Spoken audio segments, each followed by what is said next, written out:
Assalamualaikum warahmatullahi wabarakatuh. Perkenalkan, saya Dea. Saya Fiona. Saya Izhar. Saya Nadinur Puskaramadati. Saya Trianoli. Dari kelas 12 IPS 2 akan menjelaskan tentang konsep musik kontemporer. Saya akan menjelaskan pengertian musik kontemporer. Musik kontemporer adalah jenis musik yang biasa dimainkan tanpa menggunakan alat musik asli, tetapi alunan musik yang dihasilkan tidak kalah bagusnya dengan alat musik aslinya. Musik kontemporer juga lazim disebut neo musik atau musik terbaru. Secara gampangnya, kontemporer memiliki arti masa kini. Seni musik kontemporer kerap dianggap sebagai seni musik yang unik dan inovatif. Hal ini dikarenakan seorang musisi biasanya menggunakan gabungan dari bunyi tepuk tangan, berbagai gesekan, atau bunyi-bunyi lain yang bisa dihasilkan oleh benda yang sering digunakan dalam kehidupan sehari-hari.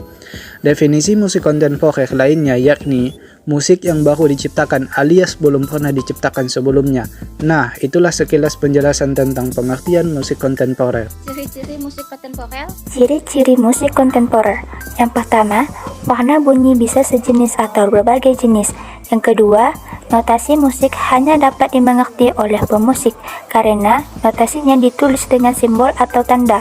Yang ketiga, memiliki improvisasi yang bervariasi mengikuti keinginan dari pemusik. Yang keempat, bunyi dapat berasal dari sumber yang beragam, bukan hanya dari instrumen musik. Yang kelima, jenis tangga nada yang dipakai bervariasi. Yang keenam, jenis birama tidak terpaku pada satu birama saja. Dan yang ketujuh, dinamik dan tempo bervariasi. Teknik musik kontemporer. Dalam membuat karya musik, tentu membutuhkan berbagai macam teknik, antara lain teknik repetisi, teknik variasi, dan teknik kontras. Dalam teknik repetisi, melodi yang sudah ada diulang kembali secara utuh dan digunakan untuk syair yang berbeda. Dalam teknik variasi, frasa melodi pada syair tertentu diulang kembali dengan diadakannya perubahan. Perubahan itu dapat terjadi secara keseluruhan ataupun sebagian. Perubahan sebagian biasanya terdapat di akhir frasa. Dalam teknik kontras, frasa melodi pada frasa tertentu diubah sedemikian rupa sehingga terdengar berlawanan dengan melodi pertama. Unsur musik kontemporer. 1. Suara. Aspek dasar suara dalam musik biasanya dijelaskan dalam skala atau pitch, yaitu tinggi, nada, durasi, berapa lama suara ada, intensitas dan timbre, warna, bunyi. 2. Nada. Suara dapat dibagi-bagi ke dalam nada yang memiliki tinggi nada atau tala tertentu menurut frekuensinya ataupun menurut jarak relatif tinggi nada tersebut terhadap tinggi nada patokan. 3. Ritme atau birama. Pengertian irama atau ritme secara sederhana adalah perulangan bunyi-bunyian menurut pola tertentu dalam sebuah lagu. 4. Melodi. Melodi adalah serangkaian nada dalam waktu. 5. Harmoni. Harmoni secara umum dapat dikatakan sebagai kejadian dua atau lebih nada dengan tinggi berbeda dibunyikan bersamaan. Walaupun harmoni juga dapat terjadi bila nada-nada tersebut dibunyikan berurutan seperti dalam arpeggio. 6. Notasi. Notasi musik merupakan penggambaran tertulis atas musik. Contoh komponis musik kontemporer dari Indonesia. Yang pertama, Slamet Abdul Syukur. Beliau dikenal sebagai komponis Indonesia, disebut sebagai salah seorang pionir musik kontemporer Indonesia. Ia juga piawai mengkomposisikan bahan-bahan yang sederhana dan minim ke dalam sebuah musik, sehingga dirinya disebut sebagai komposer minimax. Beliau lahir di Surabaya pada 30 Juni 1935 dan meninggal dunia pada 24 Maret 2015. Yang kedua, Harry Rusli.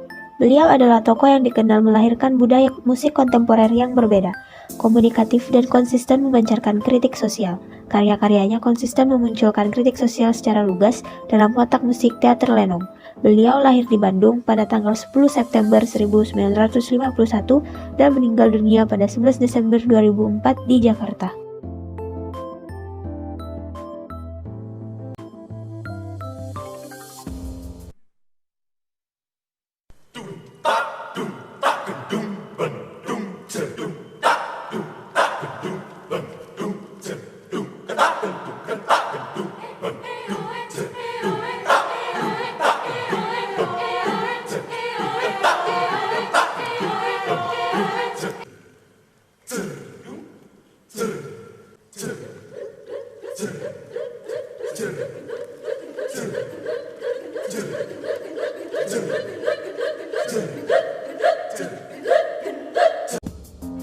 Berikut hasil dari proses analisis terhadap pertunjukan tetabuhan sungut.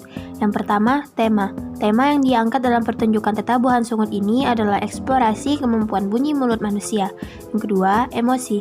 Emosi yang disampaikan dalam pertunjukan tetabuhan sungut adalah perasaan bahagia dan bersemangat. Yang ketiga adalah unsur keindahan. Unsur keindahan pada tetabuhan sungut dapat kita lihat ketika ditransfernya bunyi-bunyi gamelan, vokal, dan alat perkusi tradisi berupa saron, kendang, dan semacamnya melalui vokal manusia.